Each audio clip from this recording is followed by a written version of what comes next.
Question, faut-il rester dans l'illusion ou l'idéal des magazines romans photo pour peut-être un jour trouver mon âme sœur? Ok, très bien. Alors, j'en ai une qui me demande comment faire, bon, ça va être une assez jeune, hein, comment faire pour rencontrer l'homme de sa vie et être sûr de ne pas se tromper, même si au point de départ,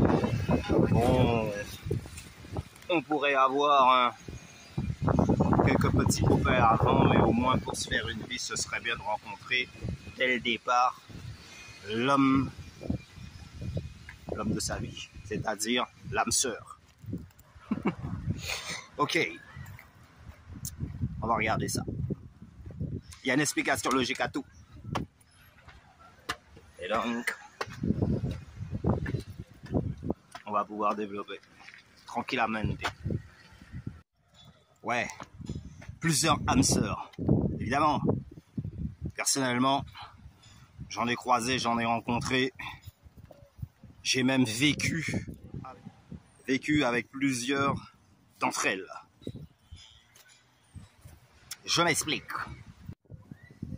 Comment faire pour rencontrer l'âme sœur, ou plutôt, je dirais, nos âmes sœurs, parce que je reste convaincu, on en a plusieurs.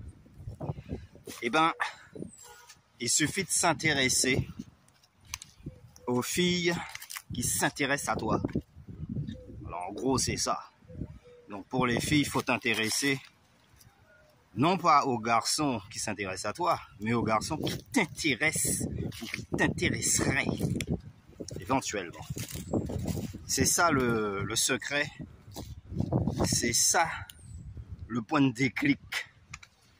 C'est de savoir qui correspond à ton sens du magnétisme, à ton sens de l'attirance.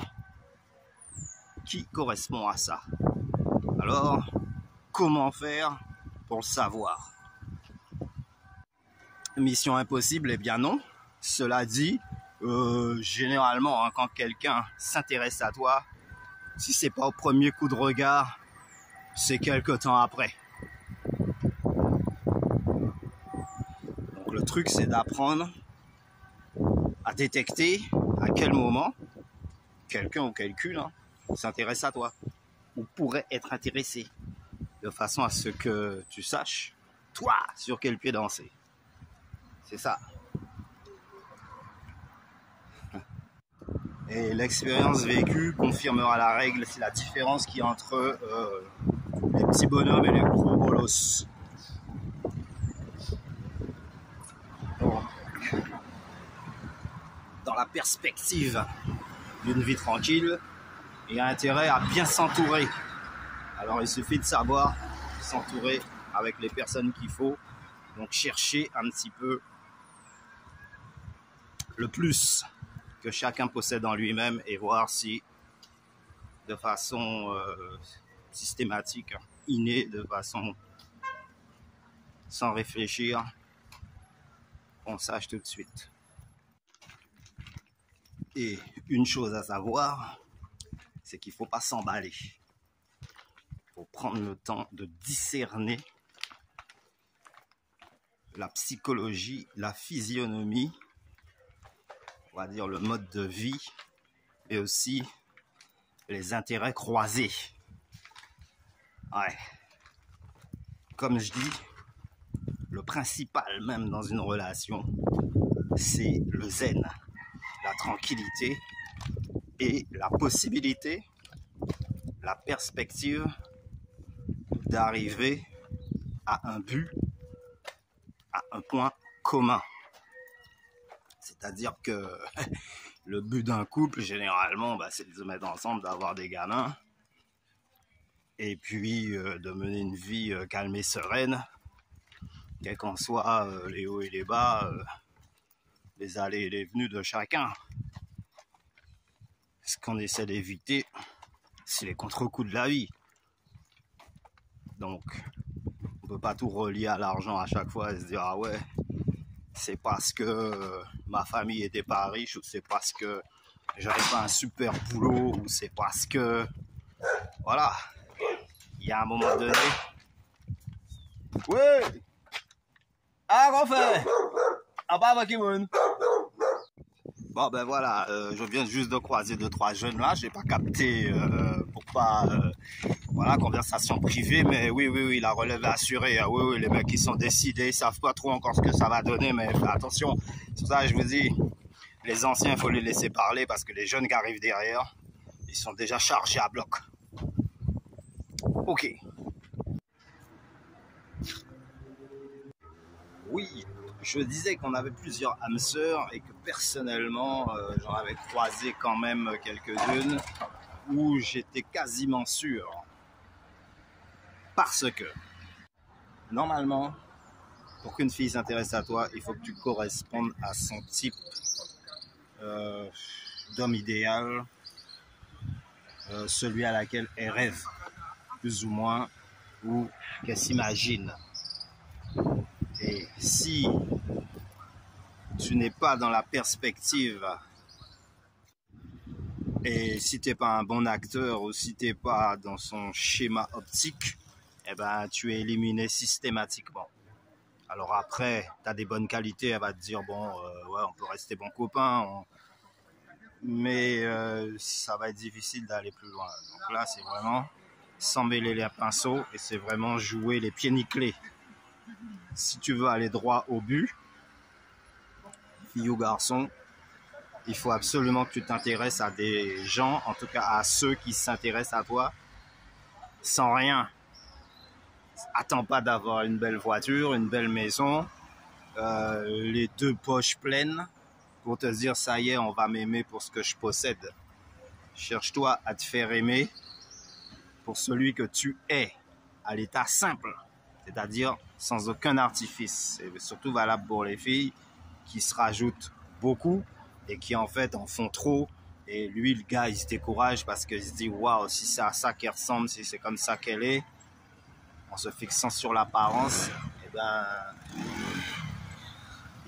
il va préférer bifurquer. Ouais, parfois à tort, hein, pas forcément à raison, hein, mais il va préférer bifurquer. Maintenant, pour que ça dure longtemps, comme avec nos anciens, où ils se mettaient ensemble, je sais pas, à l'âge de 25 ans, puis voilà, c'était jusqu'à la mort, quoi.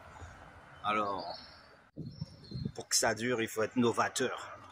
Il faut que tu puisses surprendre ta partenaire avec tes idées et ta capacité de mettre en place certaines choses qui vont t'éviter toute forme de difficulté. Donc, même si tu n'as pas un compte en banque solide, mais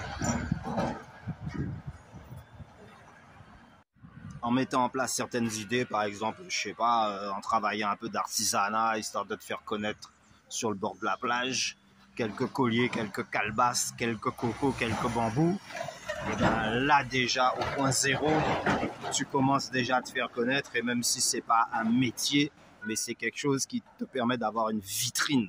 Et qu'on sait que lui là, c'est juste un exemple. Maintenant, ça peut être au niveau de la musique, ça peut être au niveau du sport. Moi, j'ai un ami qui est devenu coach sportif. Coach sportif, justement, parce que il avait une bonne capacité physique depuis jeune. Il a toujours travaillé ça, donc tout ce qui est natation, gymnastique, gym tonique, assouplissement, relaxation, service à la demande, puisque bon, pour certaines personnes, il faut des exercices spéciaux. Tout le monde n'est pas logé à la même enseigne sur le point physique.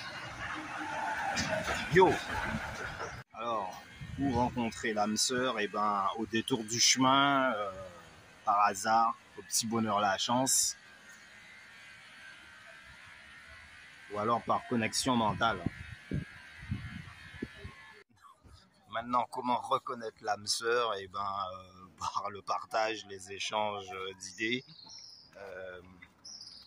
Conversation peut-être assez pointus et puis les centres d'intérêt communs. Sport, lecture, film, voyage, quelques endroits préférés si on a les mêmes goûts, des lieux et les endroits, ben, c'est un petit peu quelque chose qui va t'aider dans ce sens-là. Rencontrer l'âme sœur. Mais le tout est d'avoir une idée générale sur ce que tu souhaites et sur ce qui te conviendrait. Si au point de départ, tu es dans le flou ou l'aveuglement, genre type photomagazine, à tous les coups, tu risques de passer toute ta vie à côté sans jamais trouver.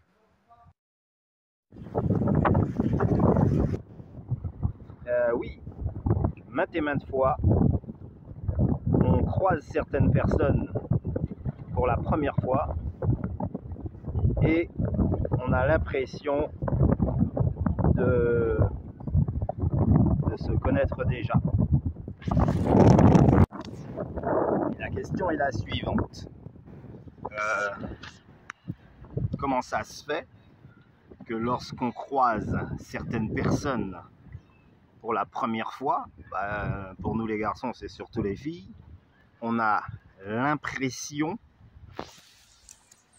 de la connaître depuis longtemps, alors que c'est la première fois qu'on se croise. Alors on se demande c'est quoi l'explication? Est-ce que prémonition?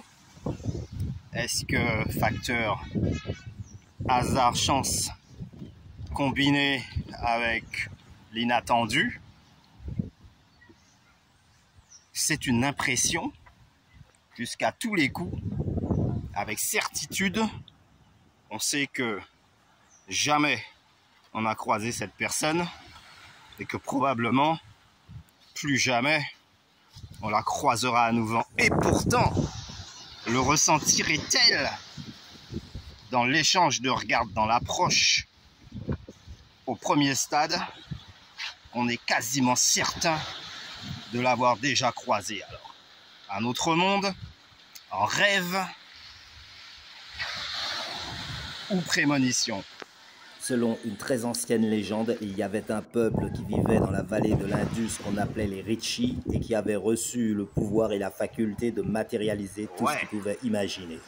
La logique de cette impression-là, ça voudrait dire que il y a d'autres mondes. Et donc s'il y a d'autres mondes, ça veut dire qu'on a peut-être vécu plusieurs vies ou qu'on est en train de vivre plusieurs vies. Mais il y a forcément une explication logique, autre qu'imaginatif, ou que de l'ordre de l'imaginaire et de l'illusion, du mirage.